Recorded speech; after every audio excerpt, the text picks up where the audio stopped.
একটা ছেলে বেরোলো না, এই ছেলেরা এই কারণে ভাই আজকে একটা জীবনের একটা শিক্ষা হইলে যদি আমি কখনো কোনো লঞ্চ ঘাটে যাই আমি ঘাট থেকে লেগে যাবো, যদি বউগুলো আমরা থাকে কোনো নাম, আর যদি বউ যদি না লাগে তুই মেয়ে থাকে আর ফুল আসবে, তার কারণ আর আমি কখনো লঞ্চ ঘাটে যাই গাড়িতে বসে থাকবো, আমার শিক্ষা হয়ে গেছে আজকে।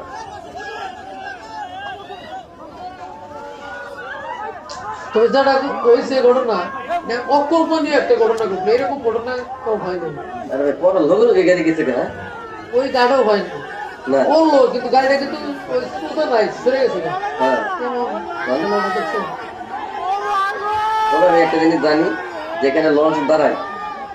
ওখানে নাকি শয়তানে থাকে, এটা আমি